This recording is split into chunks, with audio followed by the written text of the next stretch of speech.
രാമരാജ്യം നീതിയുടെയും ധർമ്മത്തിന്റെയും സുവർണകാലം.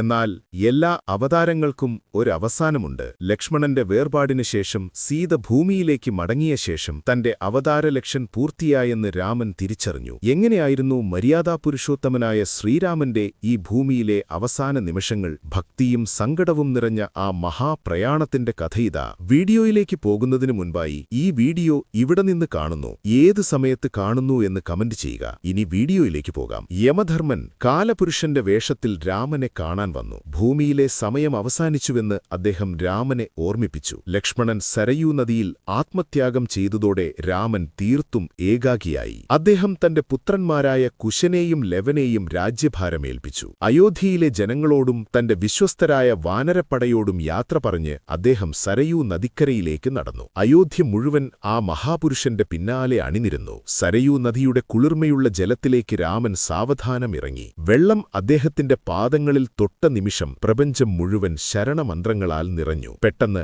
രാമന്റെ മനുഷ്യരൂപം അപ്രത്യക്ഷമായി. ആ സ്ഥാനത്ത് ശംഖുചക്രധാരിയായ സാക്ഷാൽ മഹാവിഷ്ണു ഉയർന്നുവന്നു. തന്റെ അവതാരം പൂർത്തിയാക്കി അദ്ദേഹം വൈകുണ്ഠത്തിലേക്ക് മടങ്ങി. രാമൻ മരിച്ചതല്ല, മറിച്ച് തന്റെ യഥാർത്ഥ സ്വരൂപത്തിലേക്ക് മടങ്ങിയതാണ്. ധർമ്മം നിലനിൽക്കുന്നിടത്തോളം കാലം രാമനാമം ഈ ഭൂമിയിൽ മാറ്റൊലികൊള്ളും. അവതാരങ്ങൾ വരികയും പോകുകയും ചെയ്യും, പക്ഷേ അവർ കാട്ടിത്തന്ന പാത അനശ്വരമാണ്. ഈ വീഡിയോ ഇഷ്ടപ്പെട്ടെങ്കിൽ ഷെയർ ചെയ്യൂ. ഇത് ഹ്യൂമൻ ബീയിങ്.